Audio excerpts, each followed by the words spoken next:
Talks about prosecution suits and power of police.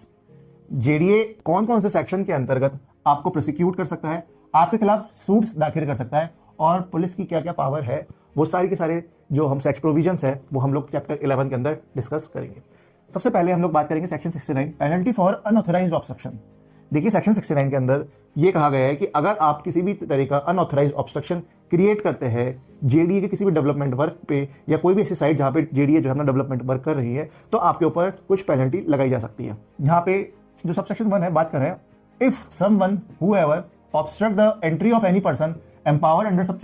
section 85 to enter in or upon any land or building in any part of the Jaipur region for the purpose mentioned in that section। अगर कोई भी individual जो है वो उस person को जो कि ऑथराइज्ड है अंडर सेक्शन 85 के अंदर, जो इंडिविजुअल सेक्शन 85 के अंदर ऑथराइज्ड है किसी भी ऐसी लैंड या बिल्डिंग के अंदर एंटर करने के लिए जो जयपुर रीजन के अंदर एग्जिस्ट करती है, और अगर आप उस इंडिविजुअल जिसको ऑथराइज किया गया सेक्शन 85 में उसको ऑब्स्ट्रक्ट करते हैं, आप ऐसा अवरुद्ध पैदा करते हैं, उसको रेजिस्ट करते हैं, तो आपको सेक्शन 69 के अंदर पिनलाइज किया जा सकता है। तो यहाँ पे जो सेक्शन 1 है वो बात करता है कि ब्लॉक, अगर आप किसी को भी ब्लॉक करते हैं या फिर किसी की एंट्री को आप ब्लॉक करते हैं तो आप यहाँ पे सब सेक्शन 1 के अंदर जो है पिनलाइज हो सकते हैं। सब सेक्शन 2 बात करें molest such person as aforesaid after such entry, या फिर कोई इंडिविजुअल ऑलरेडी एंटर्ड हो चुका है उस साइट पे, उस विजिट पे जहां पे जेडीए अपना डेवलपमेंट वर्क कर रही है, और अगर वहां पे उस पर्सन को आप मोलेस्ट करते हैं, उसको हैरेस करते हैं, तो भी आपको सेक्शन 69 के अंदर पिनलाइज किया जा सकता है। सब सेक्शन 3 बात कर रहा है रेजिस्ट ऑब्स्ट्रक्ट और मोलेस्ट,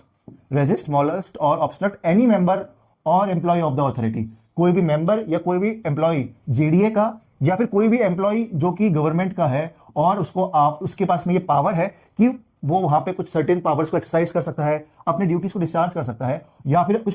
फंक्शंस को वो परफॉर्म कर सकता है, वो सारी की सारी जो पावर्स उसको जेडीए प्रोवाइड करती है या फिर स्टेट गवर्नमेंट प्रोवाइड करती है। और अगर आप उस इंडिविजुअल को जो उस साइट के ऊपर उस डेवलपमेंट वर्क में अपनी ड्यूटीज को डिस्चार्ज करने के लिए आया, पावर को एक्सरसाइज करने के लिए आया या फिर फंक्शन को परफॉर्म करने के लिए आया है, और अगर आप उस फंक्शंस के अगेंस्ट में आप रेजिस्टेंस पैदा करते हैं या फिर आप अवरुद्ध पैदा करते हैं या फिर किसी भी तरह का हैरेसमेंट करते हैं उस एम्प्लॉय के साथ में, उस मेंबर के साथ में जो कि अथॉरिटी और स्टेट गवर्नमेंट का है, तो आपको सेक्शन 69 के अंदर पिनलाइज किया जा सकता है। जो सब सेक्शन 4 है वो बात कर रहे हैं कि अगर आप कोई भी अवरुद्ध पैदा करते हैं, किसी को भी हैरेस कर सकते हैं उस इंडिविजुअल को जिसने गवर्नमेंट के साथ में कॉन्ट्रैक्ट किया है। अब यहाँ पे जो कॉन्ट्रैक्ट किया है उसका मतलब क्या है कि अगर कोई भी कॉन्ट्रैक्टर जिसके ऊपर में जिसको ऑथराइज किया गया उस पर्टिकुलर साइट को डेवलप करने के लिए, उस पर्टिकुलर डेवलपमेंट वर्क को एग्जीक्यूट करने के लिए, अगर आप ऐसे कॉन्ट्रैक्टर के अगेंस्ट में अवरुद्ध पैदा करते हैं या फिर उसको हैरास करने की कोशिश करते हैं, तो आपको सेक्शन 69 के अंदर पिनलाइज किया जा सकता है। तो अब बात करते हैं कि आपको किस तरह की पनिशमेंट यहाँ पे सेक्शन 69 के अंदर मिलेगी। तो वो जो भी पर्सन जो कि सबसेक्शन 1, सबसेक्शन 2, सबसेक्शन 3 और सबसेक्शन 4 के अंदर अगर